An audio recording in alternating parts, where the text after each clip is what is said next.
Hi friends, மல்லி சீரியலில் இதுக்கப்புறம் என்ன நடக்க போதா அப்படின்றத இந்த வீடியோவில் பார்க்கலாம். இப்போ அந்த போலீஸ் ஸ்டேஷனுக்கு புதுசாக ஒரு லேடி இன்ஸ்பெக்டர் வந்திருக்காங்க. அவங்க பார்த்தீங்கன்னா ரொம்பவே நல்லவங்களா இருக்காங்க. அதனால நம்ம விஜய் வெளியே வர்றது கன்ஃபார்மாக நடக்க தான் போகுது. இதுக்கு முன்னாடி இருந்த அந்த சப் இன்ஸ்பெக்டர் மாதிரி இருந்திருந்தாங்க அப்படின்னா கண்டிப்பாக பிரச்சனை இன்னும் தான் பெருசாக இருக்கும். நம்ம விஜயை குற்றவாளின்னு நினச்சிக்கிட்டு தப்பு மேலே தப்பாக பண்ணிக்கிட்டே இருந்திருப்பாங்க. ஆனால் வந்திருக்கிறது உண்மையாகவே ஒரு நேர்மையான போலீஸ் அதிகாரியா இருக்கிறதுனால நம்ம கொஞ்சம் கவலைப்பட தேவையில்லை. அவங்களே பார்த்தீங்கன்னா ஹெல்ப் பண்ண போறாங்க. அது மட்டும் இல்லாம கூடிய சீக்கிரத்துல உண்மையான குற்றவாளி யார் அப்படின்றதையும் கண்டுபிடிக்க போறாங்க. இப்போ அந்த போலீஸ் ஸ்டேஷனுக்கு அந்த இன்ஸ்பெக்டர் சார்ஜ் எடுத்துக்கிறாங்க. அதுக்கப்புறம் அங்க இருக்கிறவங்களை எல்லாம் கூப்பிட்டு உள்ள இருக்கிற குற்றவாளி என்ன கேஸு அப்படின்னு சொல்லி கேட்குறாங்க. மர்டர் கேஸ் மேம் அப்படின்னு சொல்லிட்டு அந்த சப் இன்ஸ்பெக்டர் சொல்கிறாங்க. ஸோ அதுக்கப்புறம் அந்த கேஸை எடுத்து நடத்துகிறாங்க.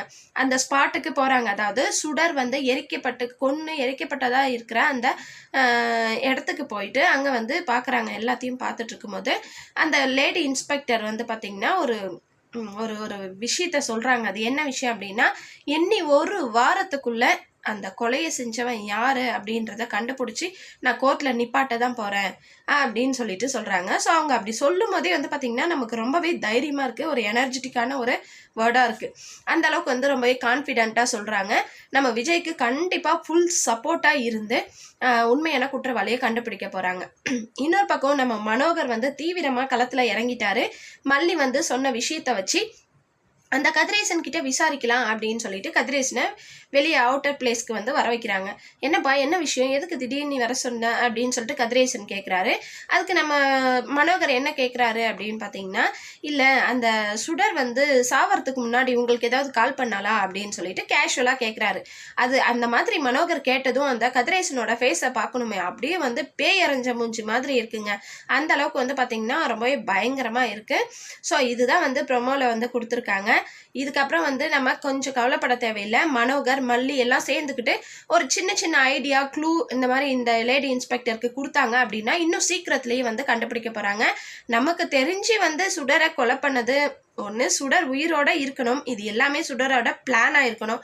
அப்படி இல்லைன்னா கதிரேசனோ இல்லை சுடரோட கூட இருந்த நவீனோ இவங்க யாரோ தான் கொண்டு இருக்கணும். முதல்ல நமக்கு டவுட்டுன்னு வந்தால் கதிரேசனை தான் விசாரிக்க முடியும். ஸோ லேடி இன்ஸ்பெக்டர் மல்லி மனோகர் இவங்க சொல்றதையெல்லாம் கேட்டு முதல்ல கதிரேசன் கிட்ட போயிட்டு விசாரிச்சாங்கன்னா ஒரு சில உண்மைகள் எல்லாம் வெளியே வர்றதுக்கு வாய்ப்புகள் அதிகமாகவே இருக்கு. அதனால நம்ம மல்லி மனோகர் 2 பேரும் முதல்ல அந்த லேடி இன்ஸ்பெக்டரை போய் பார்த்து நடந்த எல்லா விஷயத்தையும் சொல்லி இருக்கிற யார் மேலெல்லாம் டவுட்டோ அதெல்லாம் சொன்னாங்க அப்படின்னா அந்த லேடி இன்ஸ்பெக்டர் அவங்களுக்கு ரொம்பவே யூஸ்ஃபுல்லாக இருக்கும். கூடிய சீக்கிரத்தில் அந்த 1 வீக்குள்ளே கண்டுபிடிக்கிறான்னு சொல்லியிருக்காங்க. மல்லியும் மனோகரையும் ஹெல்ப் பண்ணாங்கன்னா 1 வீக் என்ன 4 டேஸ்லேயே கூட உண்மையான குற்றவாளி யார் அப்படின்றத கண்டுபிடிச்சிடலாம். நம்ம விஜயையும் வெளியே கொண்டு வந்துடலாம். ஸோ வெயிட் பண்ணி பார்க்கலாம் என்ன நடக்க போகுதுன்னு சொல்லிட்டு. இந்த வீடியோ உங்களுக்கு பிடிச்சிருந்தா லைக் பண்ணுங்கள், ஷேர் பண்ணுங்கள், சப்ஸ்கிரைப் பண்ணிக்கோங்க. ஓகே ஃப்ரெண்ட்ஸ், பாய்.